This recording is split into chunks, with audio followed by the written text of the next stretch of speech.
अखिलेश यादव जी मंच पर थे, उन्होंने आपकी इन तमाम बातों को झुठला दिया। उन्होंने एक सिरे से ये कहा, और मैं उन्हें कोट करना चाहूंगी, उन्होंने कहा कि बीजेपी हमेशा झूठ बोलती है।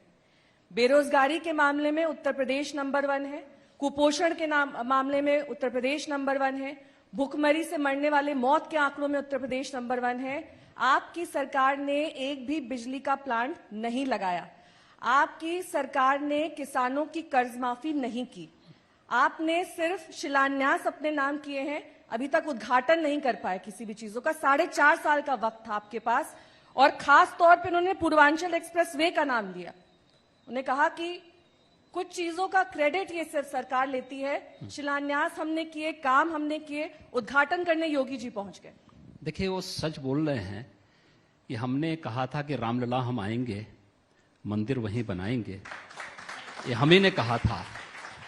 और हमने कितना सच किया है। आज जब अयोध्या में राम जन्मभूमि के भव्य मंदिर निर्माण का कार्य शुभारंभ हो चुका है, उनके अब्बा जान तो कहते थे कि हम परिंदा भी पर नहीं मारने देंगे। उन्होंने कहा कि वो आपसे भी बड़े हिंदू हैं। इसीलिए मैं कह रहा हूं, मैं एक एक करके आ रहा हूं। सच कौन है और झूठ कौन है, ये दुनिया जान रही है। हमने 1990 में भी कहा था कि जहां रामलला विराजमान है वो राम जन्मभूमि है, वहां भव्य मंदिर का निर्माण होना चाहिए। इन लोगों ने तब स्वीकार नहीं किया, तब राम भक्तों पर गोली चलाई। हमने तब भी जो बात कही थी, हम आज भी उस पर अडिग थे। आज अयोध्या में भव्य राम मंदिर का निर्माण का कार्य प्रारंभ हो चुका है। अगले 3 वर्ष के अंदर आप देखेंगे भव्य राम मंदिर दुनिया के सामने आएगा। एक दूसरा, किसानों का कर्ज माफ हुआ है या नहीं हुआ है, यह हर व्यक्ति जानता है।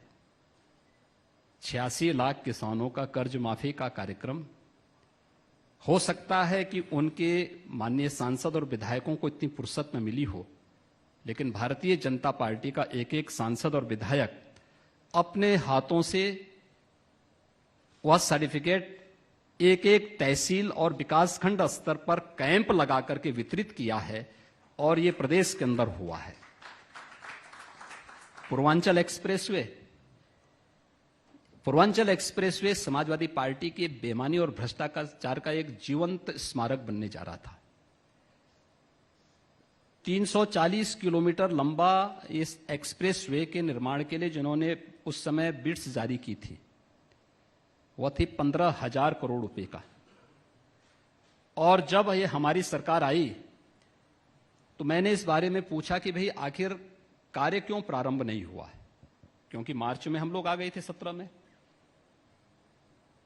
मैंने मई में इसकी समीक्षा की, कार्य नहीं हुआ था, प्रारंभ नहीं हुआ था। तो मुझे ये बताया गया साहब इसमें तो अभी जमीन ही नहीं ली गई है। किसी भी बड़े प्रोजेक्ट में जब तक 80% लैंड आपके पास नहीं आ जाती, तब तक आप उस कार्य को अवार्ड नहीं कर सकते। इन्होंने गलत तरीके से जनता को भ्रमित करने के लिए टेंडर अवार्ड कर दिए, सारी कार्रवाई शुरू कर दी। जब जमीन ही नहीं है तो काम कहां से होगा। फिर हमने निरस्त किया, पूरे लैंड ली। जब 96% लैंड हम लोग ले लिए, तब जुलाई 2018 में आदरणीय प्रधानमंत्री जी के कर कमलों से हमने इसका शिलान्यास करवाया। आज हमने पूर्वांचल एक्सप्रेसवे के कार्य को हम इस महीने के अंत तक कंप्लीट कर लेंगे। बुंदेलखंड एक्सप्रेसवे, अब ये बोल सकते हैं कि हमने भी सपना देखा था कि उन्होंने कहा कि रिकॉर्ड टाइम में हमने यमुना एक्सप्रेसवे बनाया, लेकिन योगी जी के कार्यकाल में जो आउटर रिंग रोड का काम होना था वो हो नहीं पाया। यमुना एक्सप्रेसवे वो नहीं बनाए थे, उनकी बुआ जी बनाई थी। लेकिन यमुना एक्सप्रेसवे, आगरा लखनऊ एक्सप्रेसवे का वो अधूरा उद्घाटन कर दिए थे। हमारी सरकार ने आने के बाद पैसा खर्च किया और अभी भी उसका बाकी भुगतान हमारी सरकार कर रही है। ये कह रहे हैं कि आप तीसरा एक्सप्रेसवे भी बना रहे हैं, वह है पूर्वांचल एक्सप्रेसवे से गोरखपुर लिंक एक्सप्रेसवे। चौथा भी हम बना रहे हैं, गंगा एक्सप्रेसवे। इसमें भी कुछ बोल सकते हैं कि हमने भी एक सपना देखा था कि ये होना चाहिए, लेकिन इंप्लीमेंट करने की ताकत नहीं थी। हम में ताकत थी, हमने उसको इंप्लीमेंट भी कर लिया है। 90% से अधिक लैंड हम ले चुके हैं और गंगा एक्सप्रेसवे का भी हम बहुत शीघ्र शिलान्यास करने जा रहे हैं, ये भी हम करने जा रहे हैं। इसके अलावा मार्च 2017 के पहले उत्तर प्रदेश का एक भी सिटी मेट्रो से नहीं जुड़ा था। ये भी मैं आपको बता दूं, आज हमारी 4 सिटी मेट्रो से जुड़ी हैं। 2 को हम नवंबर 21 तक कानपुर और आगरा में भी मेट्रो का संचालन कर लेंगे। हमारा कार्य युद्ध स्तर पर चल रहा है। हम इस कार्यक्रम को भी तेजी के साथ आगे बढ़ाने का कार्य कर रहे हैं।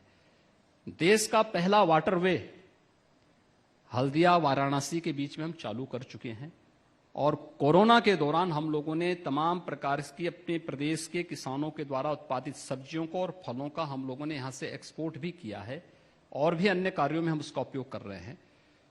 ये सभी कार्य उत्तर प्रदेश के अंदर हुए हैं। प्रदेश के अंदर अन्य तमाम मुद्दों पर देखिए, सपना देखना तो अच्छी बात है। उन्होंने